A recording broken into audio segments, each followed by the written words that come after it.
The water world of Velith Prime was dying. Elder Coordinator Shimmering Depths floated in the command sphere of the orbital station, her translucent fins trembling as she watched the destruction unfold on the display screens. The Kral warships moved through her system like predators through still water. They destroyed everything in their path. Defense satellites that had never fired a shot in anger burst apart under plasma bombardment. Science vessels tried to flee and were cut down without mercy. Transport ships carrying families to safety exploded in silence against the black void of space. The Velith had no weapons. They had never needed weapons. For 10,000 years, they had lived in peace beneath their purple oceans, studying the stars and dreaming of friendship with other species. When they finally reached into space, they found a galaxy that did not share their dreams. "The outer habitats are gone," reported Wave Singer, her communications officer. His voice carried the song-like quality of their species, but now that song was filled with grief. "Station 7 is not responding. Station 8 reports fires on all levels. They are evacuating into escape pods." "The Kral will capture those pods," said Shimmering Depths. She knew this because she had studied the Kral. Everyone in the galaxy knew what the Kral did. They took slaves. They stripped worlds bare. They had done this to hundreds of species across thousands of years, and nobody had ever stopped them. "What do we do, Elder?" asked Wavesinger. Shimmering Depths had no answer. Her people were scientists and artists and philosophers. They could not fight. They had nothing to fight with. The planetary defense grid had been designed to deflect asteroids, not warships. The Kral had destroyed it in the first hour of their attack. On the main screen, a Kral dreadnought moved into position above the largest ocean city. Shimmering Depths knew what would come next. The bombardment would boil the upper waters. Millions would die. Then the landing ships would come, and the survivors would be taken to lives of slavery in Kral mining colonies. "Send the signal," she said quietly. Wavesinger turned to her with confusion in his large dark eyes. "What signal, Elder?" "The universal distress call. Send it on all frequencies. Send it in every direction. Send it to everyone." "But Elder, there is no one who will answer. The Kral have conquered or frightened every species within 100 light years. No one will risk war with the Dominion for our sake." Shimmering Depths knew he was right. The great powers of the galaxy had learned long ago that fighting the Kral cost more than it was worth. The Kral were brutal and numerous and utterly without mercy. Civilizations that opposed them were destroyed. Those that submitted were merely enslaved. Most chose submission. But there were rumors, stories that had spread through the dark spaces between stars, tales of a species from a heavy, violent world at the edge of the galaxy, a species that had crawled out of an ocean of acid and learned to survive on a planet that tried to kill them every day, a species that ate other living things, that breathed a corrosive gas, that could function in temperature extremes that would kill any normal being. The Deathworlders, the humans. "Send it anyway," said Shimmering Depths. "Send it everywhere. Perhaps someone will hear. Perhaps someone will care." Wavesinger hesitated only a moment before turning to his console. His fins moved across the controls with practiced grace, and the signal went out. A simple message, repeated in 1,000 languages. A cry for help from a dying world. The Kral noticed the transmission, of course. They jammed it almost immediately. But radio waves travel at the speed of light, and the signal had already escaped into the void. It raced outward through the darkness, growing weaker with every passing second, until it was barely a whisper against the background noise of the universe. 3 days passed. The Kral fleet moved closer to Velith Prime. They took their time because they enjoyed the fear. Overlord Thex, commander of the invasion force, sent messages to the surface promising mercy to those who surrendered peacefully. Everyone knew these promises were lies. The Kral definition of mercy was a quick death instead of a slow one. Shimmering Depths watched her world prepare for the end. Families gathered in the deep places, hoping the water would protect them from orbital bombardment. Scientists destroyed their research rather than let it fall into Kral hands. Artists created final works of beauty, knowing they would never be seen. The song of the Velith, which had echoed through their oceans for millennia, grew quiet and sad. On the 4th day, the Kral began their landing operations. Dropships fell through the atmosphere like burning stars. They splashed down in the shallow seas and opened their doors to release soldiers in environmental suits. The Kral were land creatures, tall and covered in chitinous armor that protected them from the water. They moved awkwardly through the waves, but their weapons worked perfectly well. The first coastal settlements fell within hours. Shimmering depths received reports of the atrocities. Families separated, children taken. Those too old or sick to be useful as slaves were killed where they stood. The Kral did not hate the Velith. They simply did not consider them worthy of hatred. To the Kral, other species were resources to be exploited, nothing more. "Elder," said Wavesinger suddenly. His voice was strange. "Elder, I am detecting something." "More Kral ships." "No, Elder. The signature is different. Many signatures. Coming from the direction of the galactic rim." Shimmering Depths felt something she had not felt in days. Hope, small and fragile, but real. "How many signatures?" she asked. Wavesinger checked his instruments 3 times before answering. 217, Elder, and more appearing every moment." The command sphere fell silent. 200 ships was more than the Kral invasion fleet, more than any fleet any species had sent anywhere in living memory. Who could possibly have such numbers? Who would spend such resources to answer a distress call from a species they had never met?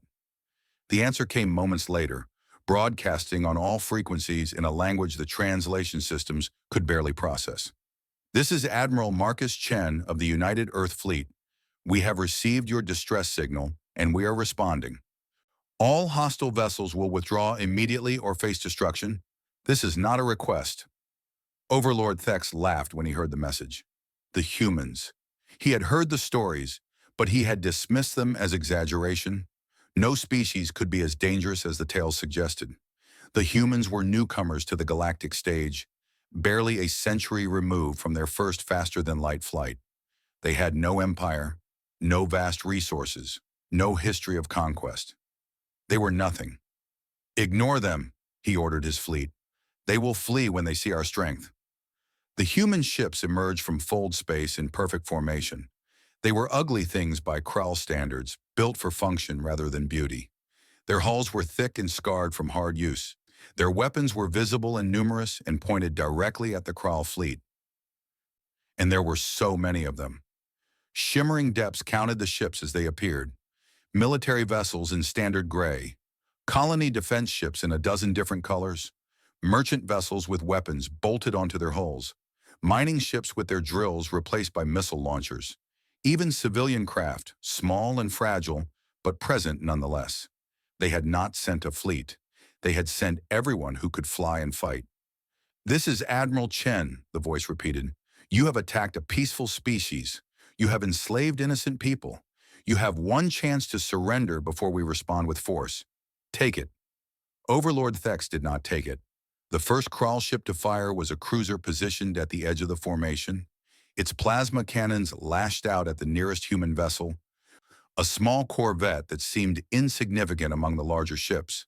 The corvette did not dodge. It did not flee. It accelerated directly toward the cruiser, taking hit after hit until it was close enough to launch a spread of missiles that tore through the Kral ship's shields like water through sand. The cruiser exploded, and then the human fleet began to move. Shimmering Depths watched in awe as the ugly human ships carved through the Kral formation. They fought with a ferocity that defied understanding. They took damage that should have destroyed them and kept fighting. They adapted to Kral tactics in moments, changing their approach mid-battle as if they could read their enemies' thoughts. "Elder," whispered Wavesinger. "What are they?" Shimmering Depths remembered the stories. The Deathworlders. The species that had evolved on a planet so hostile that merely surviving was a victory. The species that had clawed their way to sentience through blood and fire and never forgotten the lessons they learned. "They are humans," she said, "and they have answered our call." Admiral Marcus Chen stood on the bridge of the UES Remembrance and watched the battle unfold on his tactical display. The Kral were fighting hard, but they were losing. They had expected easy prey and found something very different. Chen was 63 years old. He had gray hair cut short and a face marked by decades of service. His left hand was a prosthetic, lost during the Scourge Wars when an alien swarm had nearly wiped out human civilization. He remembered those days clearly. The burning cities, the desperate evacuations, the moment when it seemed like humanity would join the long list of species that had risen and fallen across galactic history. They had survived, barely, and Chen had sworn that no other species would face that horror alone if he could prevent it. "Admiral, the Kral flagship is moving to engage," reported Commander Sarah Wong, his tactical officer. "Overlord Thex is leading his heavy cruisers in a direct assault." "Brave of him," said Chen. "Stupid, but brave. Deploy the second and third battle groups to intercept. Tell Captain Rodriguez to keep his destroyers ready. The Kral like to feint and then strike from unexpected angles." The orders went out. Ships moved. The dance of death continued. Chen looked at the fleet roster on his secondary display and felt a strange pride. When the distress call had reached Earth, he had expected to take his own battle group. Maybe 50 ships, enough to make a show of force, but not enough to win against the full Kral invasion fleet. Instead, he had received 200 volunteers in the first hour. By the time he departed, that number had grown to over 300. Ships from every human colony, every defense force, every private organization that could arm a vessel. Some of them were military veterans. Others had never fired a weapon in anger. All of them had come because someone needed help, because humans remembered what it meant to be alone and afraid, because this was who they were. "Sir, we're receiving a communication request from the Kral flagship," said Lieutenant Park, the communications officer. "Put it through." The main screen flickered and showed a face that made several bridge crew members step back involuntarily. Overlord Thex was massive, nearly 3 meters tall in his command chair. His body was covered in overlapping plates of natural armor that glistened under the harsh lights of his bridge. His eyes were small and dark and filled with calculation. "Human," said Thex, his voice translated by the ship's systems into flat, emotionless words. "You interfere in matters that do not concern you. The Velith are ours by right of conquest. Withdraw your fleet and we will allow you to leave without further conflict." Chen smiled slightly. "No, you do not understand your situation.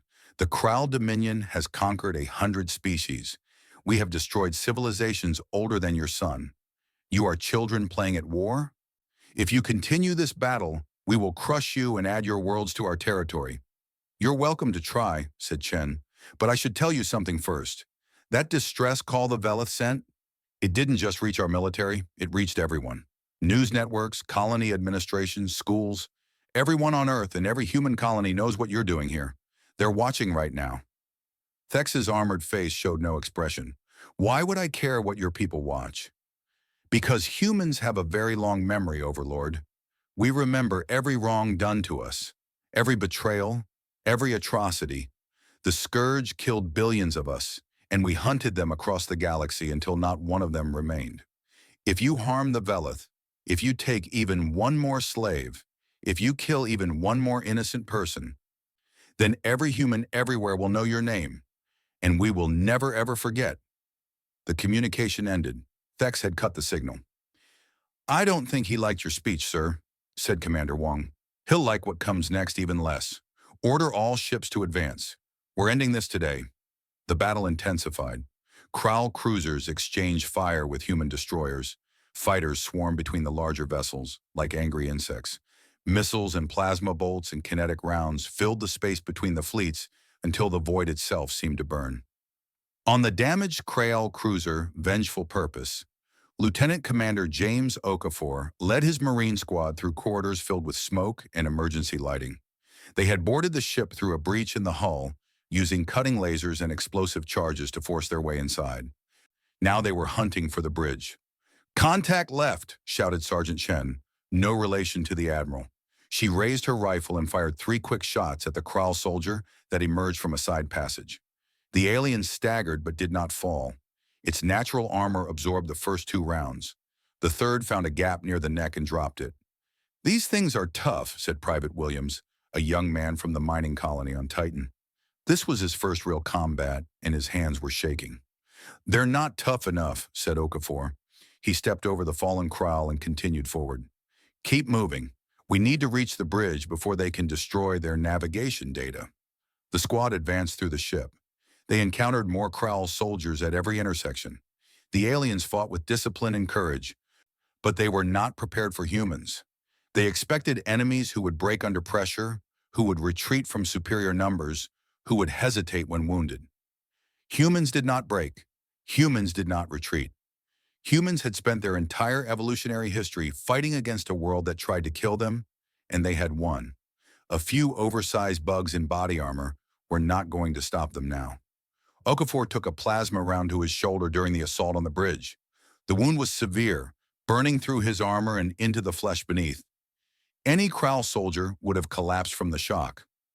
Okafor grunted, switched his rifle to his other hand, and kept fighting. The bridge fell in 7 minutes. The Krall captain died at his command station, still reaching for his personal weapon. The navigation data was captured intact. "Bridge secured," Okafor reported over the fleet channel. "We have enemy ship positions and patrol routes. Uploading now." Back on the Remembrance, Admiral Chen received the data and smiled grimly. "All ships, update your targeting solutions. Focus fire on the vessels marked as slave transports. I want those ships disabled and boarded within the hour." Commander Wong hesitated. "Sir, those ships are deep in the Krall formation. We'll take heavy losses trying to reach them." "I know," said Chen. "Do it anyway." The human fleet surged forward. Ships that had been holding back now threw themselves into the heart of the Krall formation. They took terrible damage. 3 destroyers were lost in the first minutes. A light cruiser exploded under concentrated fire from a Krall battleship, but they did not stop. Captain Amara Okonkwo commanded the destroyer UES Defiant. She was 38 years old, born on a space station orbiting Jupiter, raised in the hard vacuum of the outer solar system. She had never seen Earth except in pictures, but she had grown up with the stories. The old tales of struggle and survival, the histories of wars fought and won against impossible odds. The fundamental truth that humans looked after each other, no matter the cost. "Captain, the slave transport is directly ahead," reported her tactical officer, "but there's a Krall battle cruiser moving to intercept. We can't reach the transport without going through it." Okonkwo looked at the display. The math was simple and brutal. Her destroyer could not defeat a battle cruiser in direct combat. If she tried, she would die, and the slaves would remain in Krall hands. Unless she did something very stupid. "All hands, prepare for emergency acceleration," she announced over the ship's internal channel. "We're going through that battle cruiser, not around it."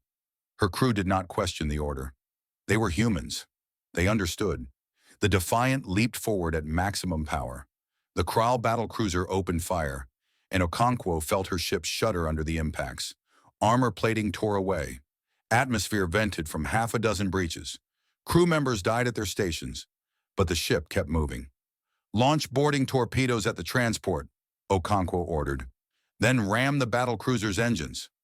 The torpedoes flew true, carrying Marine teams toward the slave transport. The Defiant continued on its collision course.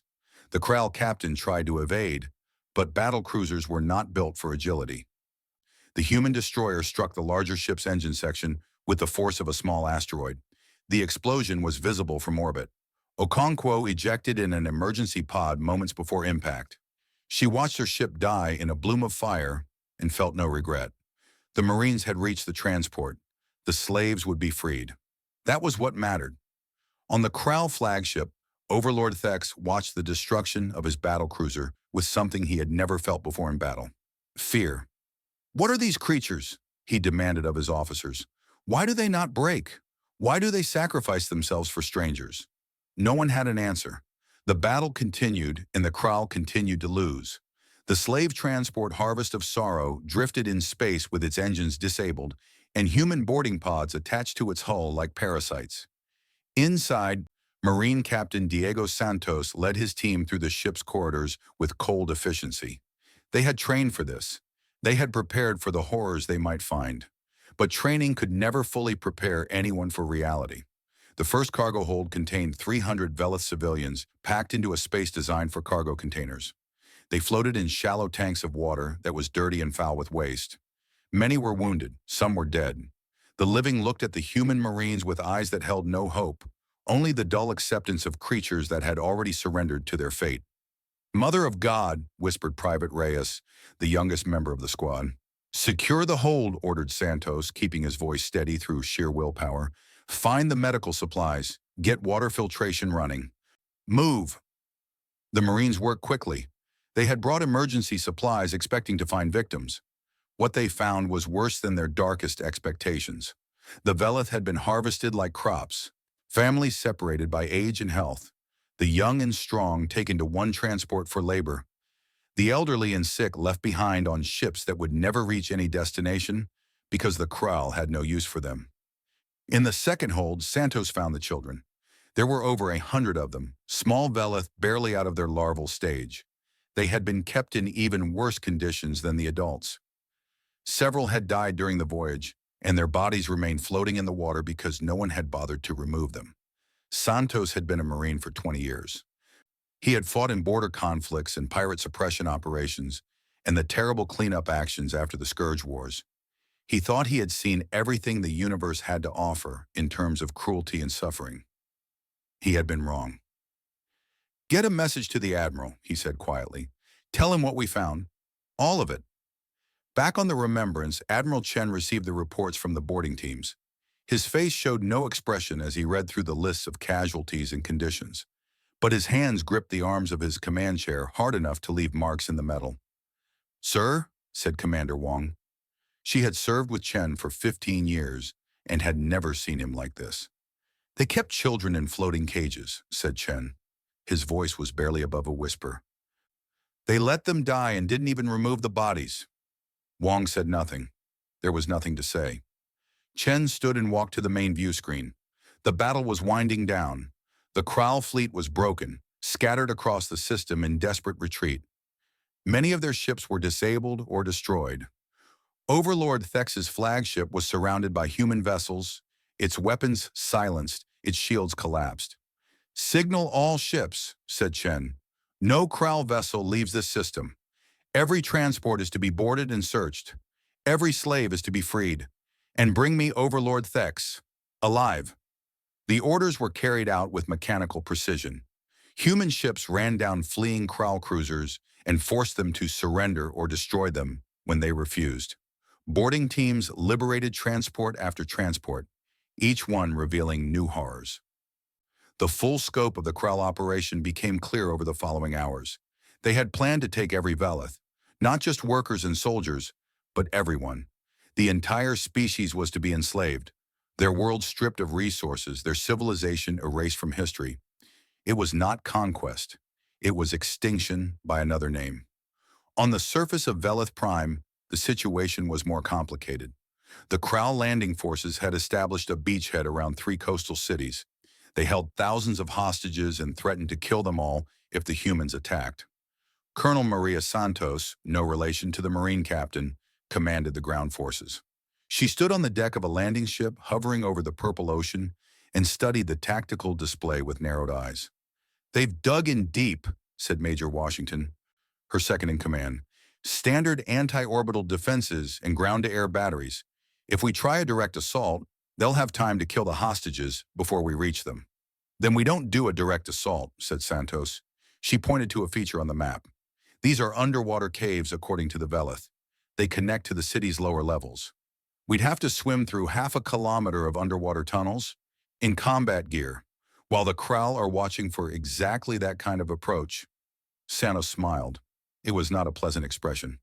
"Major, our ancestors hunted prey by chasing it until it collapsed from exhaustion. We can hold our breath longer than any other species in the known galaxy. We can operate in temperature extremes that would kill the Kraal in minutes. Their underwater patrols won't see us because they'll be too busy trying not to freeze in water they consider lethal." Washington thought about this for a moment. "I'll get the cold water teams ready." The assault began at dawn, timed to coincide with the Veleth sun rising over the occupied cities. Human special forces entered the water 3 kilometers from the Kraal perimeter. They wore minimal gear, relying on their natural abilities to survive conditions that would kill any species not born on a death world. The Kraal never saw them coming. The underwater caves were narrow and dark and filled with currents that would have swept away any swimmer not trained in Earth's oceans. The humans moved through them like the predators their ancestors had been. They emerged in the lower levels of the city, behind the Kraul defensive lines, and began the systematic elimination of the enemy forces. It was not a battle, it was a hunt. The Kraul soldiers were dangerous in open combat. Their armor was tough, their weapons powerful, their training extensive. But they had never fought humans before. They did not understand that their enemies could track them by smell. They did not know that humans could operate for hours without rest, that their endurance was legendary across the galaxy, that they had evolved to pursue prey until it simply could not run anymore. The liberation of the three cities took 6 hours. The Kraul commander tried to carry out his threat against the hostages, but human snipers killed him before he could give the order. The remaining Kraul soldiers surrendered when they realized they were surrounded by enemies they could not see, could not hear, and could not escape. Above the planet, Overlord Thex was brought aboard the Remembrance in restraints designed to hold beings far stronger than humans. He stood before Admiral Chen on the bridge, surrounded by armed Marines, and tried to maintain his dignity despite his defeat. "You have won," said Thex. "I acknowledge this. Kill me and take my fleet. This is the way of things." Chen looked at the alien who had ordered the enslavement of millions. He thought about the children in the floating cages. He thought about the families torn apart, the lives destroyed, the suffering inflicted by this creature and others like him across centuries of conquest. He thought about what humans had done to each other throughout their own history, the wars and genocides and atrocities that filled their past with shame. He thought about how easy it would be to become what they had fought against. "No," said Chen. Thex's armored face showed confusion. "No? You do not wish to kill me?" "I want to kill you very much," said Chen honestly. "But killing you would only prove that we're no better than you. And we are better than you, Overlord. That's why we came here. That's why we risked everything to save people we had never met. Because humans believe that every life has value, even the lives of our enemies." "Then what do you intend to do with me?" Chen stepped closer to the massive alien, showing no fear despite the size difference between them. "You're going to stand trial, a real trial, with evidence and witnesses and laws that apply equally to everyone. You're going to face the people you hurt and answer for what you did.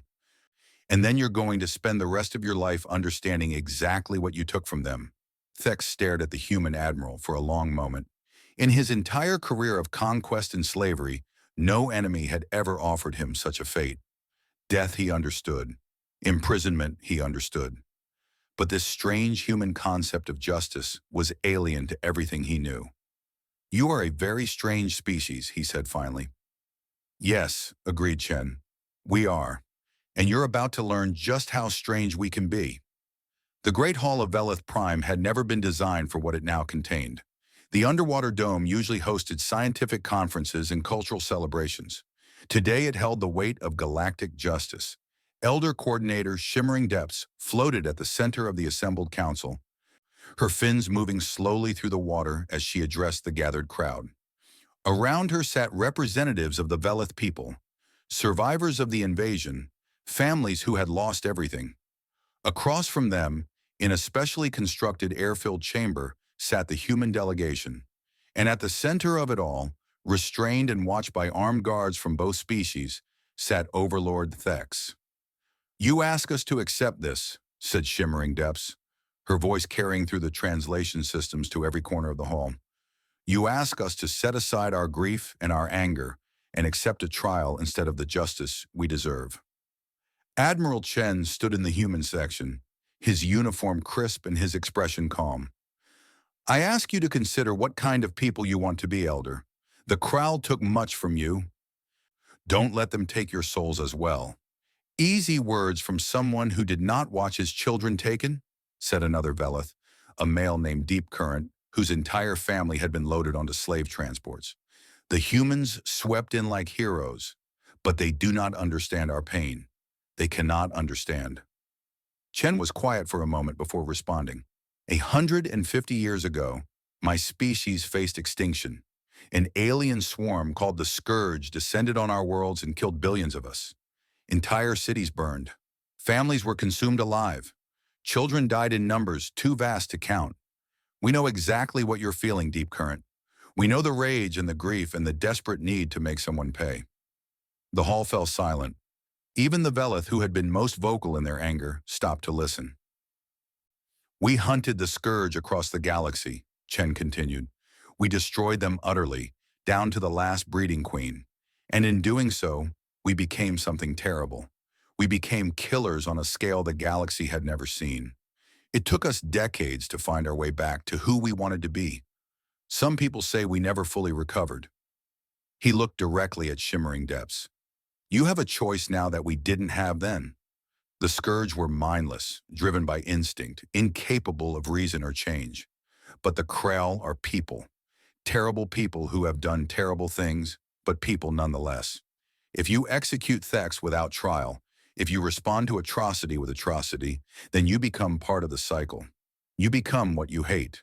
And if we do not, asked Shimmering Depths, if we accept your justice and your trials and your mercy, what then? Then you show the galaxy that there's another way. You prove that civilization means more than just who has the bigger fleet. You plant a seed that might take generations to grow, but when it does, it will change everything. The debate continued for hours.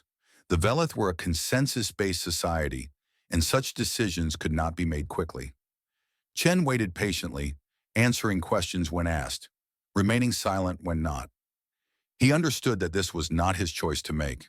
Finally, as the artificial lights dimmed to simulate evening on the Waterworld, Shimmering Depths called for a vote. The question was simple: trial or execution? The vote was close. Many Veleth had lost too much to consider mercy. But in the end, the majority chose the harder path. Overlord Thex would face justice, not vengeance. Thex himself seemed more confused by this outcome than relieved. He sat in his restraints and watched the proceedings with an expression that might have been disbelief. Why? He asked when Chen approached him after the vote. Your people could have killed me. The Veleth wanted to kill me. Why show mercy to an enemy who would never show mercy to you? Chen considered the question carefully. Because mercy isn't about what you deserve. It's about what we choose to be. Every time we show kindness to someone who has wronged us, we prove that we're not defined by our worst moments. We're defined by our best ones. This is weakness, said Thex. In the Dominion, mercy is exploited. Those who show it are destroyed by those who do not. Then your Dominion is built on sand. Empires maintained by fear eventually collapse when the fear stops working. But civilizations built on trust and cooperation endure. They grow stronger over time because people want to be part of them, not because they're afraid of what happens if they leave. Thex was silent for a long moment. You truly believe this? I know it, said Chen. Human history is full of empires that ruled through terror. They all fell eventually. The societies that lasted were the ones that gave their people reasons to stay beyond simple survival. The trial began 3 days later.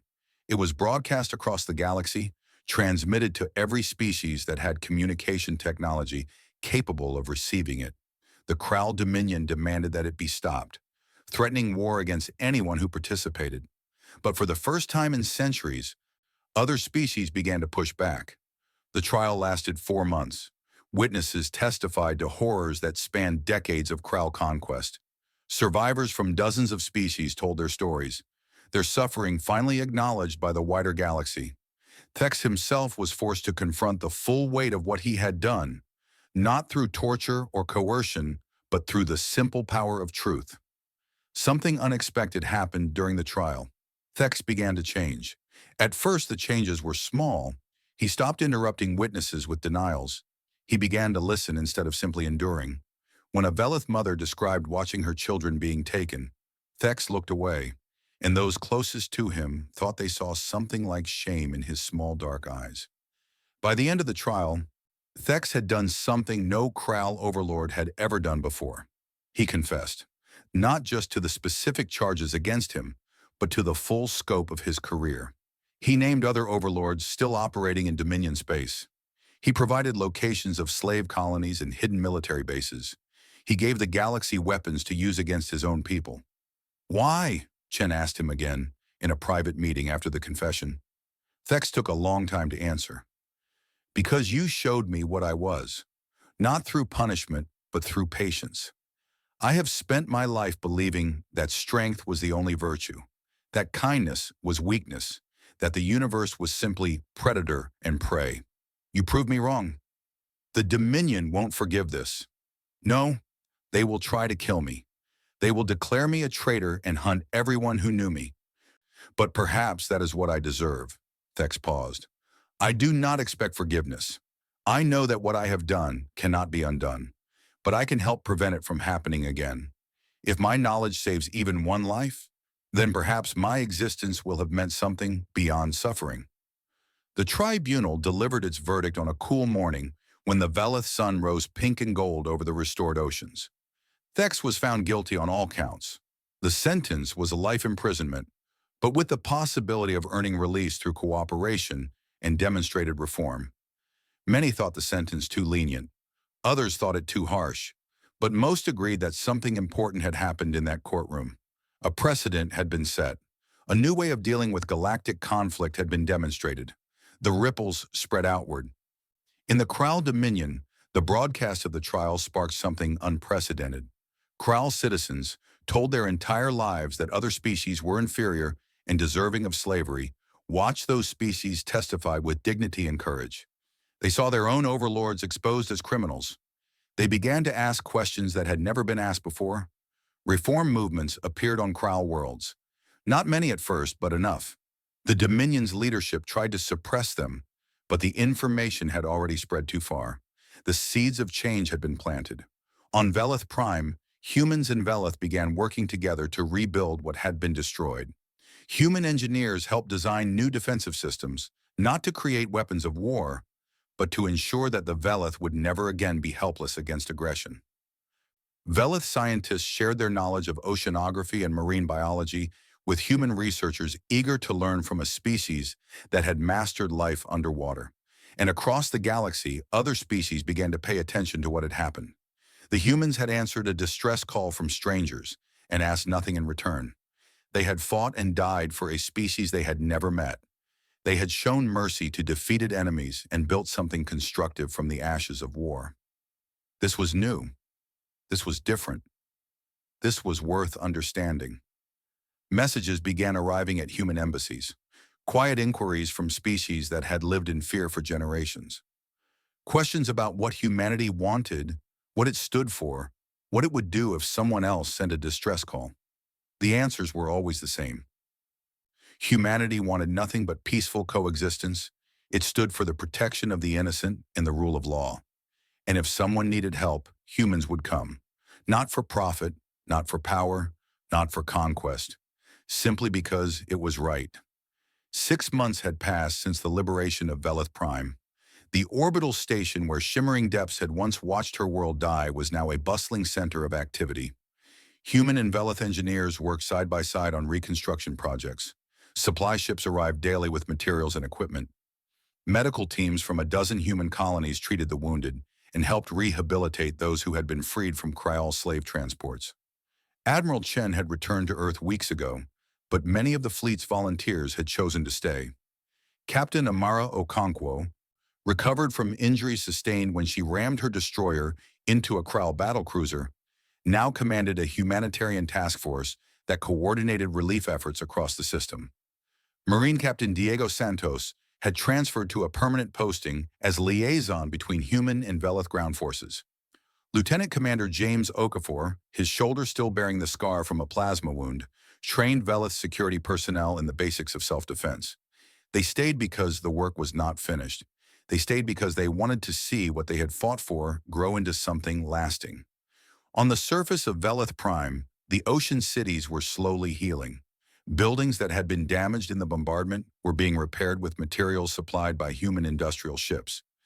Schools had reopened, teaching Velith children not only their own history, but the histories of other species, including the strange Deathworlders who had come to their rescue.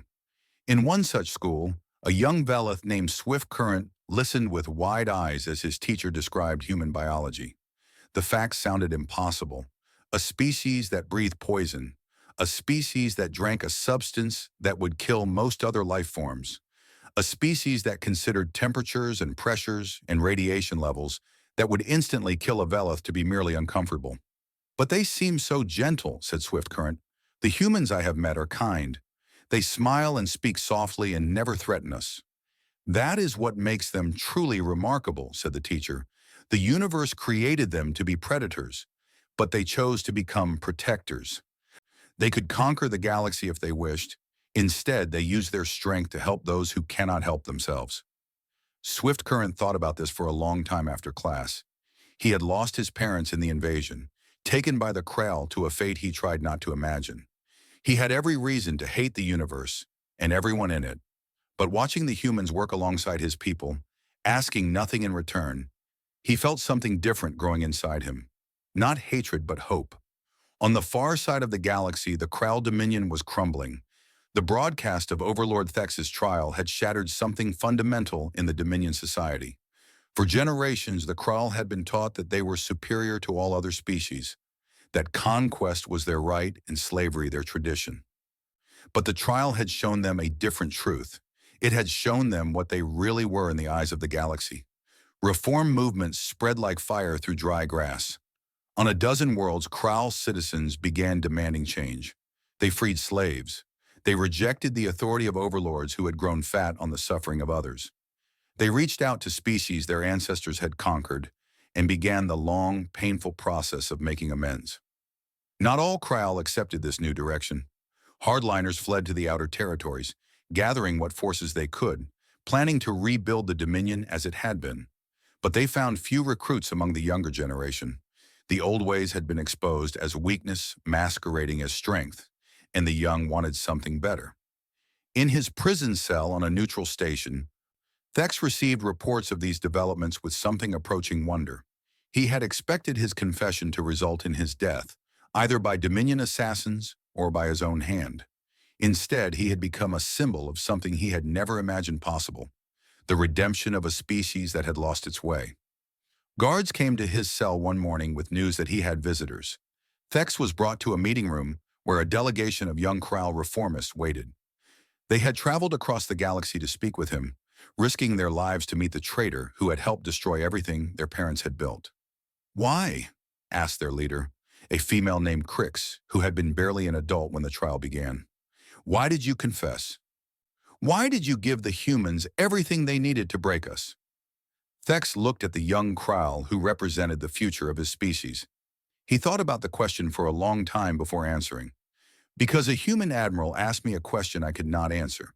He asked me what kind of civilization the Dominion truly was.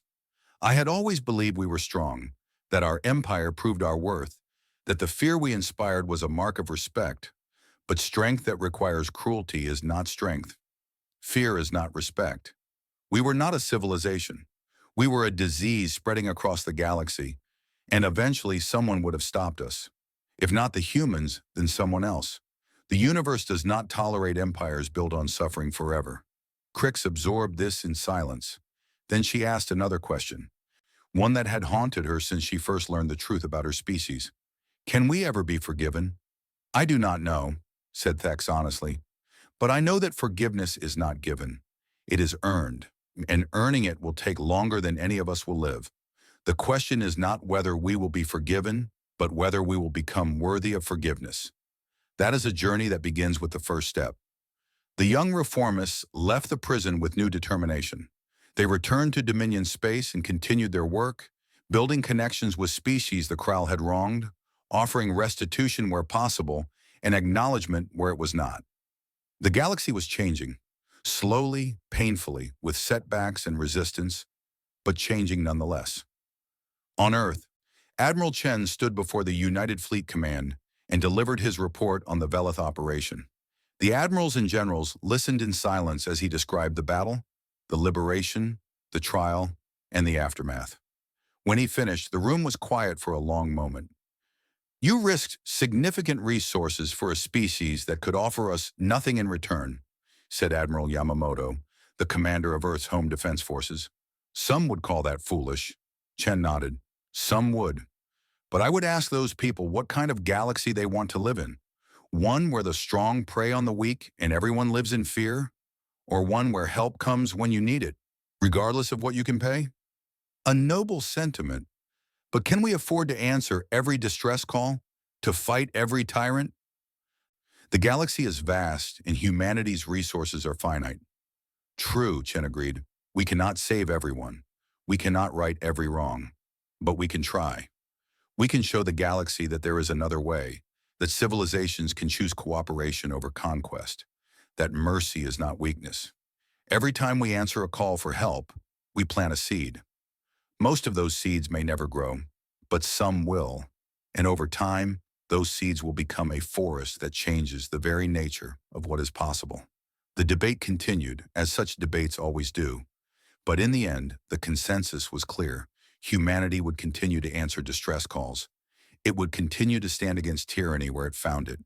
It would continue to be the species that came when called, not because it was easy, but because it was right. 3 weeks after Chen's report, a new distress call reached human space. It came from the far side of the galaxy, from a species called the Drell, who were facing invasion by a warlord who had heard that the Krall were weakened and saw an opportunity for conquest. The Drell had never met humans. They had only heard stories, rumors that had spread through trade networks and diplomatic channels. Stories of a species from a deadly world that answered calls for help. Stories that seemed too good to be true. They sent their signal anyway, hoping against hope that the stories were real. In a communication station on the edge of human space, a young officer named Lieutenant Sarah Park received the transmission. She was 23 years old, born after the Scourge Wars, raised in a galaxy where humanity's reputation was still being formed. She had joined the fleet because she wanted to be part of something larger than herself. She read the distress call twice to make sure she understood it correctly. Then she forwarded it up the chain of command and began plotting course options. She did not wait for orders. She knew they would come. Across human space, ships began to move. Military vessels and civilian volunteers, veterans and rookies, everyone who could fight and fly. They gathered at the edge of known space and prepared to cross into the unknown. On the Velith homeworld, Ambassador Shimmering Depths received word of the new deployment. She thought about the humans who had come to save her people, who had asked nothing in return except a promise that the Velith would answer the next call they received. She turned to her council and spoke the words that would define her species' place in galactic history. Prepare our ships, we are going with them. And so the fleet grew larger. Humans and Velith and others who had heard the stories and wanted to be part of something meaningful. They traveled together into the darkness, carrying with them a simple message that spread ahead of their arrival, like light spreading across the void. Help is coming, the Deathworlders are on their way, and they never ever leave anyone behind.